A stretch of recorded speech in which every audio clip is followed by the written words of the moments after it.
ఆంధ్రప్రదేశ్ ముఖ్యమంత్రి చంద్రబాబు నాయుడు ఉప ముఖ్యమంత్రి పవన్ కళ్యాణ్ మధ్య ఉండవల్లిలోని సీఎం నివాసంలో సుమారు 2 గంటల పాటు కీలక భేటీ జరిగింది. మంగళగిరిలో ప్రపంచ వన్యప్రాణుల దినోత్సవం సందర్భంగా జరిగిన అటవీ శాఖ హనుమాన్ ప్రాజెక్టు ప్రారంభోత్సవం ముగించుకొని పవన్ కళ్యాణ్ నేరుగా సీఎం వద్దకు చేరుకున్నారు. ఈ సమావేశంలో ప్రధానంగా గ్రామీణాభివృద్ధి, టీటీడీ వివాదాలపై చర్చ జరిగింది. ఇక రాష్ట్రంలో జల్ జీవన్ మిషన్ అమలుపై ముఖ్యమంత్రితో పవన్ కళ్యాణ్ భేటించారు.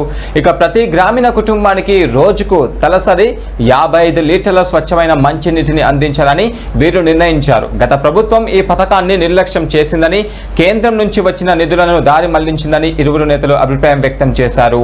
కేంద్రం ఈ మిషన్ గడువును 2028 వరకు పొడిగించిన నేపథ్యంలో పెండింగ్ లో ఉన్న పనులను త్వరగతిన పూర్తి చేసేలా కార్యాచరణ సిద్ధం చేశారు. కేవలం నీటి సరఫరానే కాకుండా గ్రామాల్లో డ్రైనేజీ వ్యవస్థ, రోడ్ల నిర్వహణపైన కూడా దృష్టి సారించాలని సూచించారు.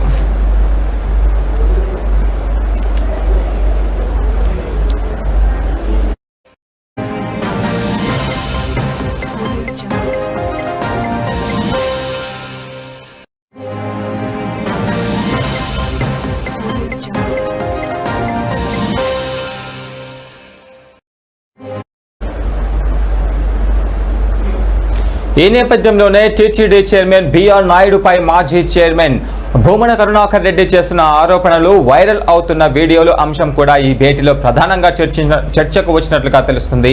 ఇక టీటీడీ పవిత్రతను కాపాడడంతో పాటు వస్తున్న ఆరోపణల వెనుక ఉన్న రాజకీయ కోణాలను వీరు విశ్లేషించినట్లుగా తెలుస్తుంది. అలాగే టీటీడీ ప్రసాదాల్లో నాణ్యత, భక్తుల సౌకర్యాలపైన కూడా సమీక్షించారు. త్వరలో భర్తీ చేయాల్సిన నామినేటెడ్ పదవులు, స్థానిక సంస్థల ఎన్నికల సన్నాహాలు, ఇక రాజ్యసభ అభ్యర్థుల ఎంపిక పైన కూడా ఇరువురు నేతలు ఒక ప్రాథమిక అవగాహనకు వచ్చినట్లుగా తెలుస్తుంది.